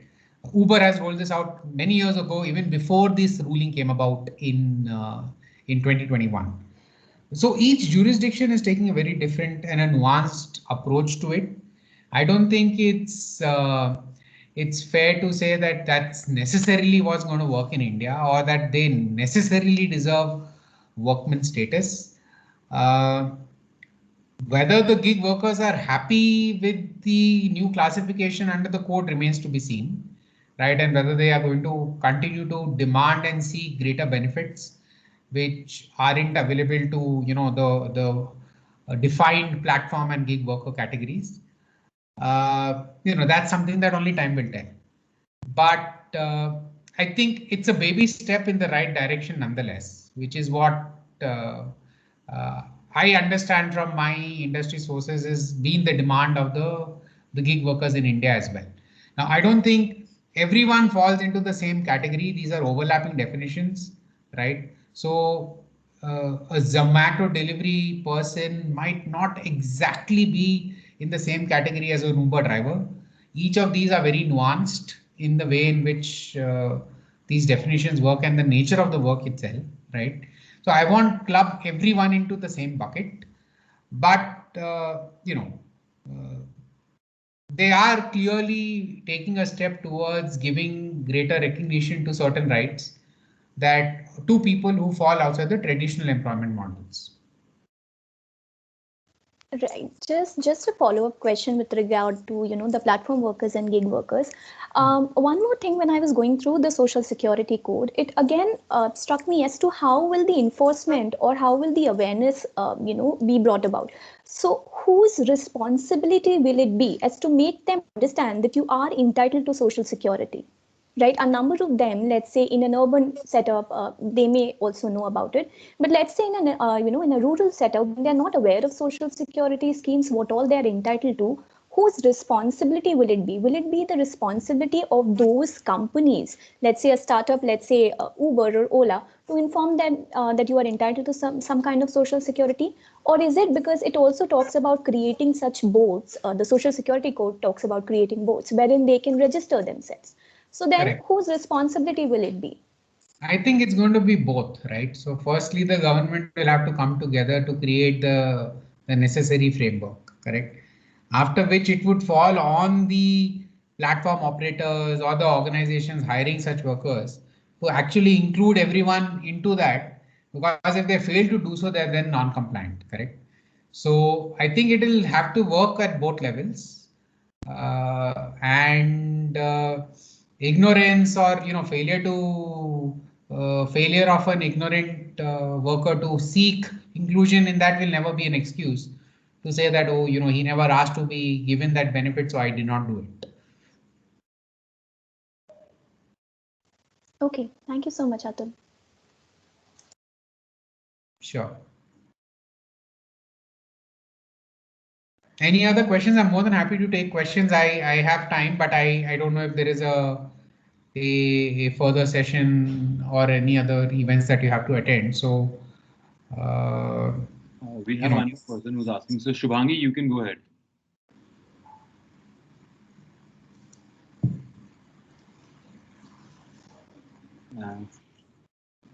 Yeah. You're on mute. We can't hear you.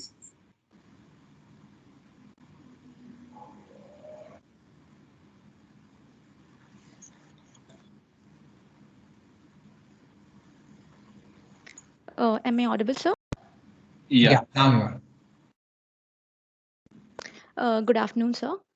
Sir, my question was, so what are the rules in place with respect to, protecting the rights of an intern, and how far are these laws implemented in India? A good question. So interns fall into, I would say, a bit of a gray area of the law, right?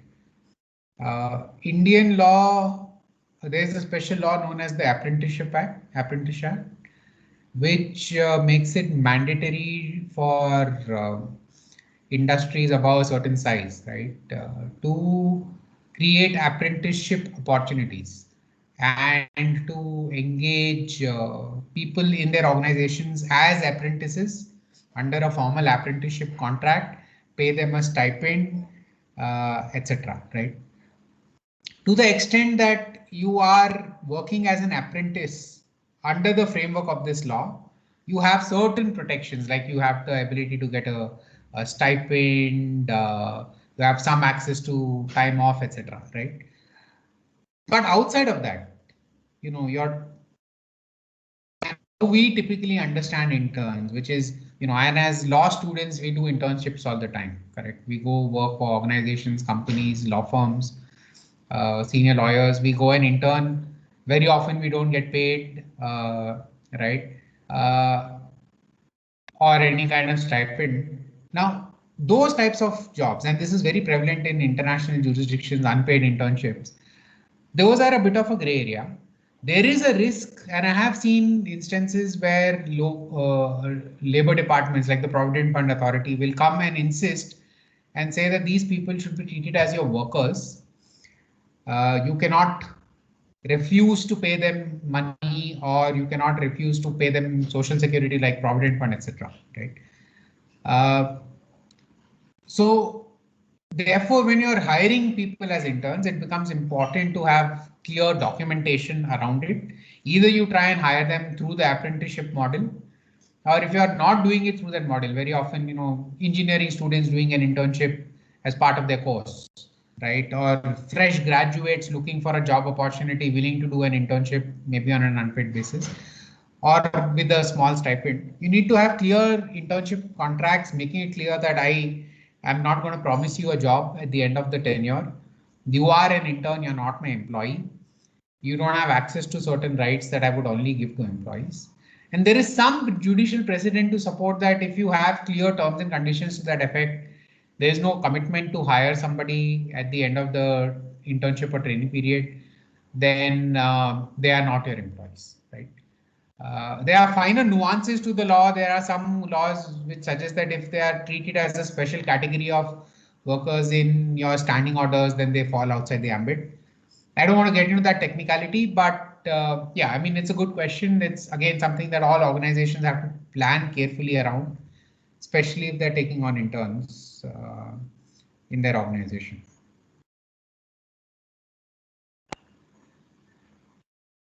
Thank you, sir. Dr. Risam, you can go ahead, please. Good afternoon, Mr. Atul. Good afternoon. Yeah, I have this question in mind. What do you feel about the government and the political parties' role in pushing up the adultism in the country in the name of ending the unemployment? Pushing up the adultism and contractual jobs. Right. Correct. So that's been a hugely debated area and something that has been criticized heavily, right? So why should there be jobs at the cost of security? Correct. In the jobs, you are essentially saying that there is no security left for you. Correct. I think these are driven by market realities, honestly. A lot of the types of services that we have access to today, like Uber and Ola and a lot of other apps that we rely on to get certain services, right, would be difficult to actually implement in the traditional employment model, where I'm hiring someone, paying them a fixed salary, irrespective of whether there is a customer base or not, correct? If I'm running a service like an Urban Clap, which gives me access to, which gives customers access to plumbers, electricians, if I have all of those people on my payroll, right, I'm paying them a fixed salary every month, irrespective of whether people are actually going to use my service, those types of models will become unviable, right? Very likely to become unviable. So therefore, there has to be that balance drawn whereby you acknowledge the reality of where technology and employment is moving, opportunities are moving, and act as enablers rather than disablers or create roadblocks. Correct. So I think that's what the governments will have to do and try and achieve balance. And honestly, I mean, in the Indian scheme of things, the new codes also aren't extremely employer friendly, right? Those age-old problems that I talked about, seeking government permission to terminate, providing reasonable cost to terminate, all of those continue to exist, correct? What they are trying to do is act as enablers to some extent by saying that there are certain types of jobs, if we acknowledge, are in the gig economy, which we are now going to try and create some benefits around. Contract labor in itself is an age-old system, has existed since the 70s. The Contract Labor Regulation and Abolition Act has by all means failed in abolishing contract labor. It's in fact sort of in a way given a green ticket to industries to hire more and more contract labor so long as you have the necessary registrations in place. The labor codes are in fact tweaking that regime quite a bit, right? I want to spend some time talking about the nuances of the labor code when we do our session day after. right? So I don't want to get into that right now. But yes, I mean, the contract labor system has been abused, and there is an attempt by the courts to try and limit that abuse, right? And try and create a more balanced playing field for the industry and the contract workers. So you feel in years to come, we may continue to witness, because of our political and social system, this adhocism and contractualism? Yes, I think so. Certainly. I mean, industry has constantly demanded flexibility. That has been their biggest demand, right? And that flexibility comes through various means, such as hiring on fixed term contracts, hiring as gig workers, hiring as consultants, hiring as contract workers, right? That flexibility is going to potentially be absent if I'm only hiring people on regular permanent contracts with all supporting benefits. So in that context, I do believe that there is going to be a shift, not a sea shift, right? There are certain industries which will continue to work in the traditional manner, which will continue to hire people as full-time employees, right? But newer age services are internet-based services. A lot of these are only going to be enabled through that ensuing flexibility that the law will bring, and not otherwise. Thank you. Thank you. Thank you so much. Kavna, you can go next.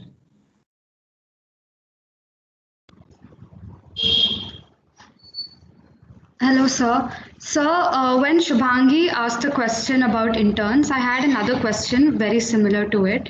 So maybe not in law field, we are not hired in institutes where there are possible accidents and all. But when usually science students, if they are interning at a research institute, for example, at CERN, and if there are any accidents during their process, will they be capable, can they claim compensation for their damages or any hospital expenses that they have faced?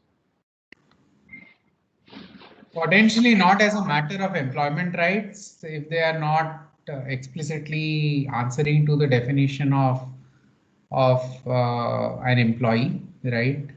And in fact, many of these legislations specifically say that they don't apply to interns or apprentices. So yeah, I mean, in that position, their ability to make a statutory claim might be limited. But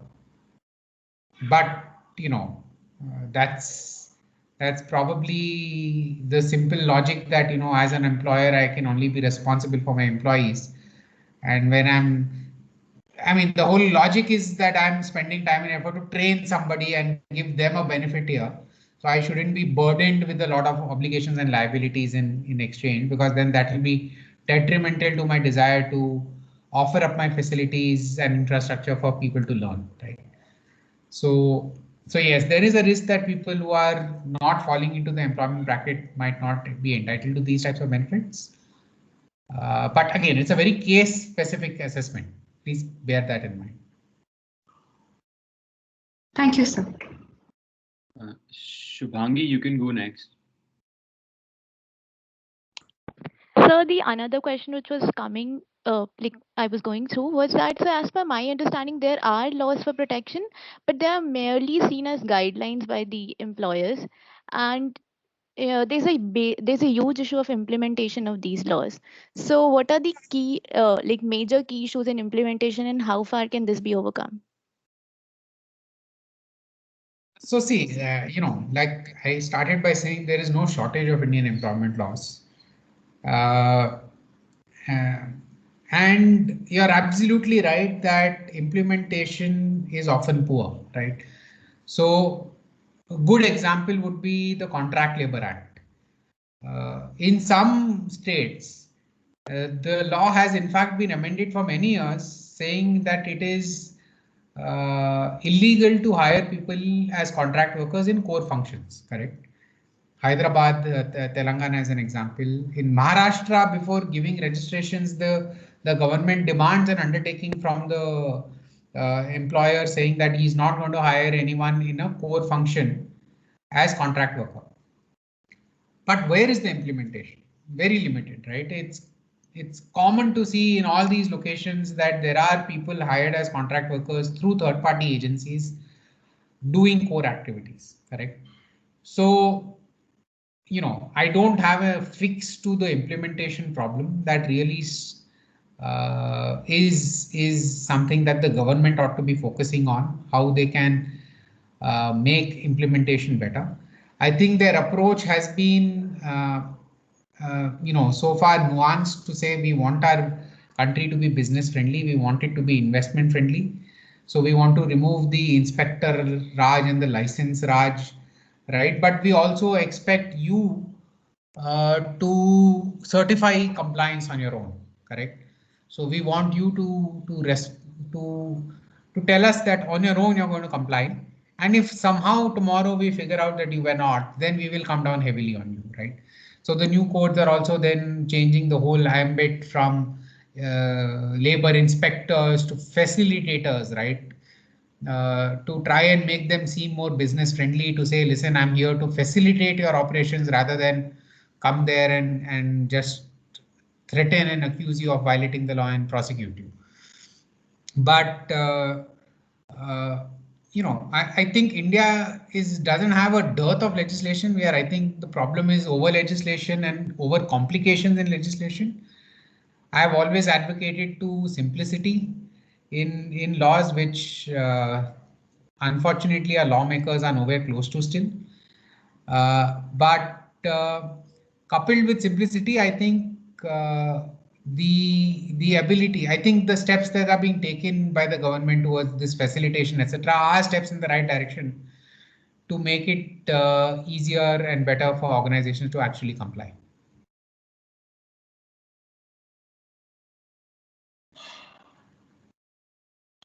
Okay, sir. Thank you. Great. So Kanish, we'll wind up by 3. If there are any more questions, maybe we can answer those over the next few minutes, and then let's close by 3. Yeah, I think there are no other questions. I guess there's no more hands, so I think we can call it concluded. All right. Great. So thank you all for participating. You know, we have 2 more sessions planned for tomorrow and day after, where we'll go over